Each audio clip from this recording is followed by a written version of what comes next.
अस्सलाम वालेकुम, क्या हाल है? सब कैसे हैं? ठीक ठाक है। उम्मीद है सब खैर खैरियत से होंगे। आज एक बार फिर हाजिर है नई वीडियो के साथ, लेकिन इसमें आपके लिए दो खबरें हैं, एक अच्छी भी है और एक बुरी भी खबर है।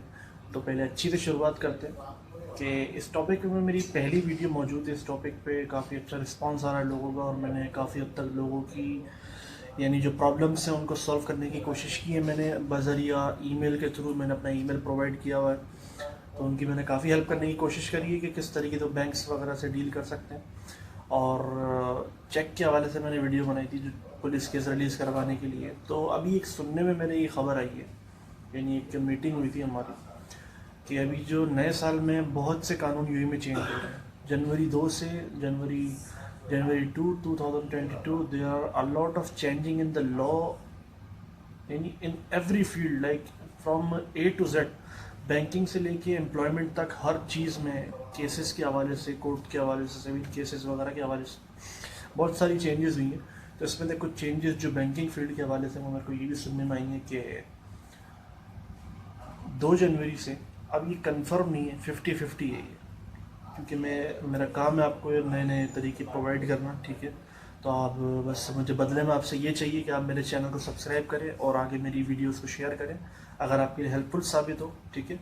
और बेसिकली जो जनवरी 2 से जो कानून जो मेरे सुनने में आया वो ये है कि जिनके ऊपर पुलिस केस है ना, अभी जिनके ऊपर करंटली जो डिफ़ॉल्टर्स हैं, यानी जिन्होंने बैंक में डिफ़ॉल्टरी की हुई, अब जाहिर सी बात है कि कोई ना कोई मजबूरी हो जाती है, डिफ़ॉल्टेड किए हुए या बैंकरप्ट जो हो चुके हैं उनके ऊपर अगर केस हुआ है तो वो केस ऑटोमेटिकली 2 जनवरी के बाद से सबों के केस रिलीज़ हो जाएंगे, ठीक है। अब मैं इसकी वजह बताता हूँ उसके लिए क्यों क्यों केस रिलीज़ होंगे। ये आपके लिए गुड न्यूज़ है कि अगर जिसके ऊपर भी केस है वो बिना फाइन पेमेंट करें सबों के केस क्लियर हो जाएंगे, ठीक है। अगर ये कानून वाकई में है तो इसमें बड़ा फ़ायदा होगा लोगों को कि उनके केस बिना फाइन पेमेंट करिए सबों के केस रिलीज़ हो जाएंगे। What kind of case?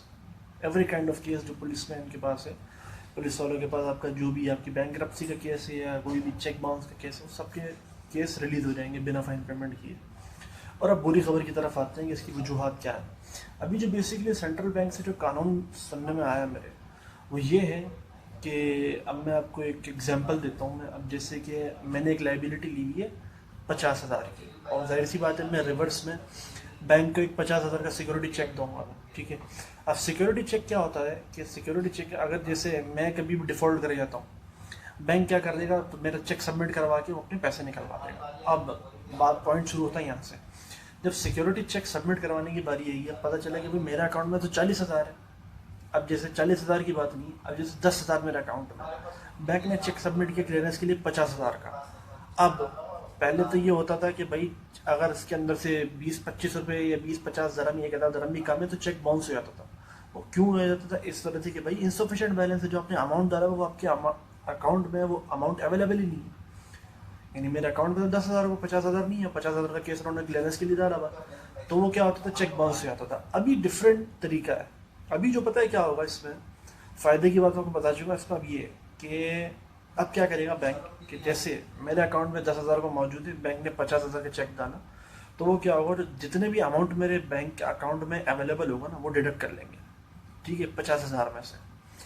अब जो रिमेनिंग अमाउंट रह जाता, अब जैसे 10,000 रुपये थे, 10,000 रुपये बैंक ने डिडक्ट कर लिए, क्लियर कर लिए 10,000 रुपये बैंक ने चेक सबमिट करवा के। अब वो क्या करेंगे, जो रिमेनिंग जो 40,000 है ना, 40,000 की एक एडवाइस बनाएंगे और सीधा भेज देंगे। पुलिस केस नहीं होगा उसमें, उसमें सीधा सिविल केस के लिए भेज देंगे। अब सिविल केस डायरेक्टली क्यों, अब मैं आपको बताता हूँ सिविल केस क्यों हो रहा है। मैंने आपको पिछली वीडियो में, पिछली मेरी यानी सेकंड लास्ट जो मेरी वीडियो है उसके अंदर मैंने सिविल केस के हवाले से बताया था कि 1 लाख से ऊपर अगर लाइबिलिटी होती है तो सिविल केस होता है, या 1 लाख, 2 लाख या 1.5 लाख, ऐसे सिविल केस उसमें वो होता है कि पॉसिबिलिटी होती है केस हो जाता है सिविल केस। अब क्योंकि क्या होता था कि सिर्फ 12 से 15,000 दरम तो सिर्फ सिविल केस की फीस लगती थी। मैंने आपको बताया था शायद amount, if I am right, so if I'm wrong, so you can consider it. You can watch my previous video because I forgot how much the amount they have to pay for the proceeding of civil case. So right now the civil case is free of cost. It will take approximately 40 if you are sending an urgent, if the bank is sending an urgent case to file a civil case against this guy, this company, this person, it will max to max, if the case is on an urgent basis, it will take max to max और urgent basis 40 दिन लगेंगे कम से कम, ठीक है। 40 दिन, जल्द से जल्द सिविल केस होने के लिए 40 दिन लगेंगे, और नॉर्मली तकरीबन 3 महीने यानी 90 डेज का टाइम लगेगा। 3 months, normally it will take 3 months or 90 days, or if it is very urgent or anything else, so it will take minimum 40 days to file a civil case against the organization or against to the individual। तो अभी इसके लिए क्या है कि, और जब civil case होगा, और ये भी आया है कि अगर जैसे सिविल केस जब प्रोसेस में होता है ना, तो कोर्ट क्या करता है कि जिसके ऊपर सिविल केस हो रहा है उसको इन्फॉर्मेशन देता है कि भाई आपकी हाजिरी इस दिन है, आपको इस दिन हियरिंग है, आपको आना है। आप मिसाल के तौर पर, जाहिर सी बात है मोस्ट ऑफ द लोग यही करेंगे कि भाई मेरे पास पैसा नहीं, मैं जाके क्या करूँ, पहली हियरिंग मिसिंग कर दिया आपने, ठीक है। दूसरी हियरिंग आपको फिर आएगा कि भाई आपकी इस दिन हियरिंग है, आपको आना है, आप नहीं गए। अब बैंक क्या करेगा कि आप दूसरी, पहली में नहीं आए, दूसरी में नहीं आए, बैंक की बात नहीं कर रहा हूँ, सॉरी कोर्ट की बात कर रहा हूँ, दूसरी हियरिंग में भी अगर आप नहीं आए ना, तो बैंक यानी कोर्ट आपके टोटली जितने भी अकाउंट है ना, ये सब ब्लॉक कर देगा। अब एक केस मेरे हाल ही में सुनने में आया था, वो ये था कि एक कस्टमर की तकरीबन $1 मिलियन की लाइबिलिटी है, और बोल रहा है कि भाई मेरे पास 100,000 dirham मेरे अकाउंट में, वो डिडक्ट करके सेटल कर दूँ। अब जब हमने कांटेक्ट किया बैंक से, कोऑर्डिनेट किया बैंक से, तो बताते हैं कि भाई बज़ाहिर तो है इसके बैंक अकाउंट में 1,00,000 dirham, 100,000 dirham, he is having 100,000 in his account, but there is a hold from the court, so we can not do anything. तो ये तरमीम है। तो इसके लिए मैं आप सबको इन्फॉर्म कर रहा हूँ कि किसी भी सिचुएशन के रेडी रहे, क्योंकि इसमें 2 राइट्स आने वाले हैं, ठीक है। एक इसमें कस्टमर्स के फ़ायदे की बात है, और एक इसमें बैंक के फ़ायदे के लिए बात है।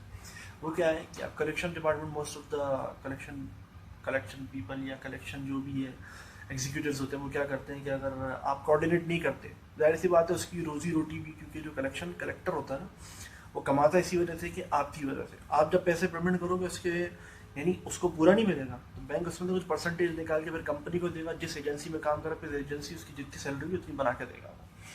तो अभी क्या होता है कि बाज़ लोग पर्सनल हो जाते हैं, लड़ाई झगड़ने लगता है, अक्सर मेरी भी आदत है, लेकिन कंट्रोल करने की कोशिश करता हूँ अपने आप को, क्योंकि जाहिर सी बात है किसी को स्क्रू करने से फ़ायदा क्या। और दूसरा जो मैटर मैं आपको बताने वाला हूँ, फ़ायदे की बात कस्टमर्स के लिए, अब जो कानून निकाला है लॉ ने, ये है कि आप कस्टमर के किसी फैमिली मेम्बर को कॉल नहीं कर सकते, आप उसकी लाइबिलिटी किसी को डिस्क्लोज नहीं कर सकते, यानी third party, you can not share any kind of information with any other third party, even you are even to your wife, even to your children, even to your parents, who they are living here, even in the outside of the country, if they are living there, we cannot inform them that this person is having a liability, so we cannot do anything, or we cannot screw you, because we cannot collection people cannot harass you। तो ये एक वो है। और दूसरा जो इसका पहलू है, तो collection people will not harass you, right, but the collection people will not harass you, but they can do a lot against you, because if you will not cooperate with them, if you will stubborn on to not to paying or anything, because most of the people are मेरे जो 80% सुनने में, मैं सुनता हूँ, मैं अक्सर customers के मुंह पे वो ये सुनता हूँ कि भाई मेरा 3 मिलियन मार्केट में फंसा हुआ है, मगर अल्लाह ताला उनकी हालत सेट करे, पता नहीं सच बोलते हैं झूठ बोलते हैं, अल्लाह वाला, तो गॉड नोस बेटर, अल्लाह नोस बेटर। तो इसका ये है कि अगर आप नहीं कोऑपरेट करोगे तो सीधा कलेक्टर आपकी कंप्लेंट करेगा कि बैंक में ये फीडबैक देगा कि भाई ये बंदा हमारे साथ कोऑपरेट नहीं कर रहा, अब आप इसका प्रोसेस करवा, अब सिंपली चेक आपका क्लियर करवाएंगे, इंसफिशिएंट बैलेंस हुआ, चेक बाउंस हुआ, जितना अमाउंट था वो डिडक्ट कर लिया बैंक ने, रिमेनिंग अमाउंट की एडवाइस बना के सिविल केस के लिए भेज दिया। और अभी मैं आपको बता चुका हूँ, अगर सिविल केस हो गया तो फिर आपको क्या क्या परेशानियाँ झेलनी पड़ेंगी। तो बेटर है कि ज़्यादा से ज़्यादा कोशिश करें अपने आप को सेफ साइड पर रखने की, क्योंकि we all of are living here, mostly the 80% in UAE are expat here, so we should do good things here, but I'm not saying you because there is some kind of problem behind every person, behind every successful or unsuccessful person. So it depends on you what you want to be. You want to be successful or you want to be unsuccessful. If you want to destroy your name, if you want to blacklist your name, it's on you. If you don't want, so अगर एक बंदा किसी चीज़ करने की ठानता है ना, तो वो आगे पीछे नहीं देखता है, यार मेरे साथ ये अरेंज करने की कोशिश करता है। तो ये है कि अपने आप को सेफ साइड पर रखें, ठीक है, अपना नाम ना डुबोएं। अगर जो भी मसले मसाइल है बैंक से डिस्कस करें, बैंक आपसे शेयर करेगा बिल्कुल पूरी इन्फॉर्मेशन, बेटर वे आपको प्रोवाइड करेगा, क्योंकि बैंक को अपना पैसा चाहिए, वो आपको और प्रोवाइड करेगा, कोऑपरेट करेगा आपके साथ हर किसी सूरत में। ठीक है। तो ये कि अपना ख्याल रखें और सबको सलाम मेरी तरफ से, अपना ख्याल रखें। और अगली वीडियो अगर किसी टॉपिक पे आपको चाहिए तो मुझे कमेंट करके बताएं, तो इंशाल्लाह मैं एज सुन एज पॉसिबल मैं इंशाल्लाह उसकी वीडियो बना के दूंगा। अगर कोई ज़्यादा कोई मालूमात, यानी अगर आप पब्लिकली अपनी चीज़ डिस्क्लोज़ नहीं करना चाहते तो मेरा ईमेल मौजूद है amjadbeg87@gmail.com, ठीक है। तो आप इस पर मुझे ईमेल कर सकते हैं। तो इंशाल्लाह जितना जल्दी हो सकेगा मैं आपको रिप्लाई करूँगा। जब तक के लिए अल्लाह हाफिज़। मेरी वीडियो भी शेयर करें, सब्सक्राइब करें चैनल को। सिर्फ यही मेरे लिए काफ़ी है कि आप लोगों की सपोर्ट मुझे चाहिए बस, ठीक है। तो इंशाल्लाह मिलते हैं अगली वीडियो में। अस्सलाम वालेकुम।